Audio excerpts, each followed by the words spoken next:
racing shaping up a little bit differently, Ed Bruce. Actually, we've got some new and different iron coming out onto the racetrack. This is some local late model stock car equipment that we're going to see running here in a heat race as the sprinters get ready for some more of their action. And earlier, Steve Evans went down to the pits to try to figure out what these things were really all about. As a special treat today, we're going to show you some of the action of the local cars around here that they call late model stocks. Late model what? I'm not sure. And stock, they certainly are not. Over the years, they have evolved from street cars into basically sprint cars with a body on them.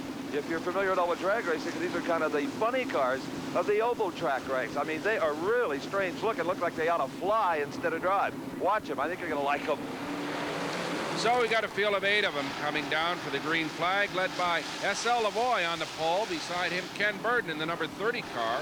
Larry Flinter in 75, the black 75 on the inside of that second row. So as they come down, mostly modified Chevrolet engines and mostly Camaro bodies in these cars, Steve. I guess they're Camaros, Brock. I'll take your word for it. We're racing here on lap number 1. S.L. Lavoie, car number 04, the yellow machine, a little squirrely, but still hanging on to it. These cars are so low, Brock, they look like they made like half a pass through one of those crushers. Flying doorstops. That's the Batmobile in the middle there. Oh, boy, yeah.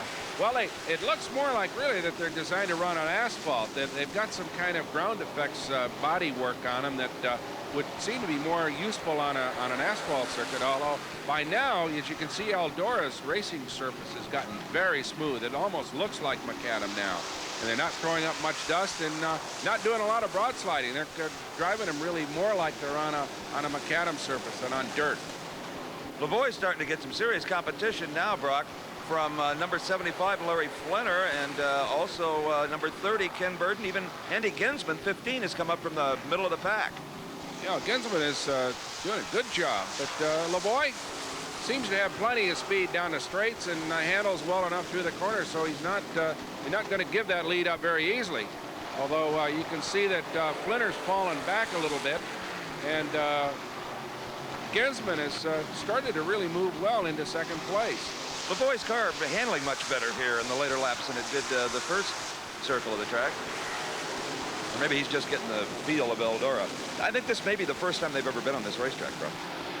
Yeah, but no matter, they're still doing a pretty good job. In fact, even in the back of the pack where we see the 2 white cars of Noel Witcher in the number 1 and Ken McEldowney in the number 50 hanging right in there. They're not all that far out of it even at this point in the race.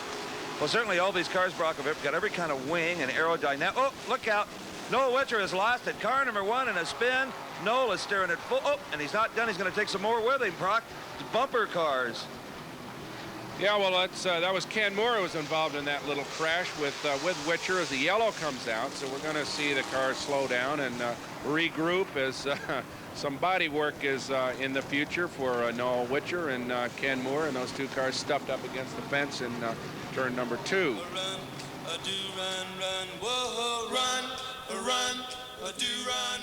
Both of the drivers are reported to be fine, Brock. They've got good steel roll cages in these cars, and at this speed, not much chance of injury, really.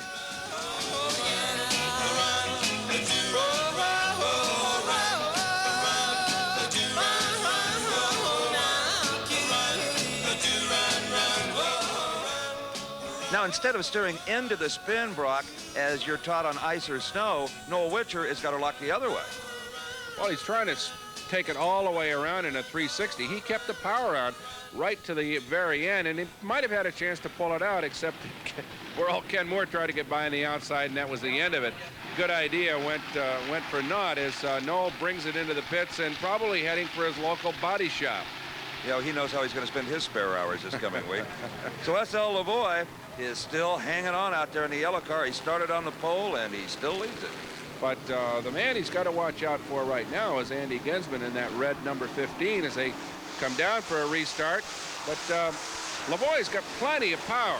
As we said earlier, he just seems to be able to pull out whenever he needs to. But Ginsman not going to quit. He's trying him on the outside now. Ooh. Look at this. Looks like a replay of the Wolfgang and Howden's sprint car race. Yeah, it does. But the question is whether or not staying low is going to work. It certainly didn't work for Wolfgang, as we saw. And right now, Lavoie is down on the bottom of the racetrack. He gets a little wide there, a little sideways. Now, Ginsman's going to try him low.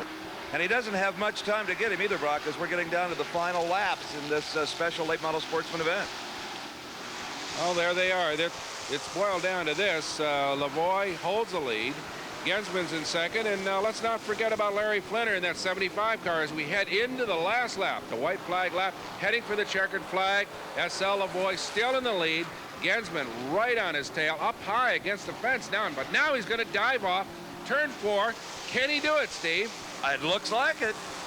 He certainly did. How about it? Andy Gensman saving his best for last, coming up at turn number 4. He gets under SL Lavoie, who's got to be disappointed. He led it from start to almost finish. Sure did, and but Gensman just kind of got up on the banks and just drove down off the hill to take the lead. So Andy Gensman wins it in what we think may have been at one time, a long time ago, a Camaro, but your guess is as good as mine. So let's take another look at the victory move of Gensman as he comes down off the banking on turn 4 and seems to gain enough momentum to just drive right on past poor old SL Lavoie, who had the lead all the way, but gives it up just at the checker to Gensman. And let's go to a baffled SL Lavoie. Well, you may not be the Winged Outlaws, but you guys put on some show. Well, this is all new to us. This is our first year, and we're not used to these big speedways. And the track changes so much out there. It's hard to keep up just to to stay competitive. There's a lot of good cars there. So congratulations to SL Lavoie and his late model associates as we go back to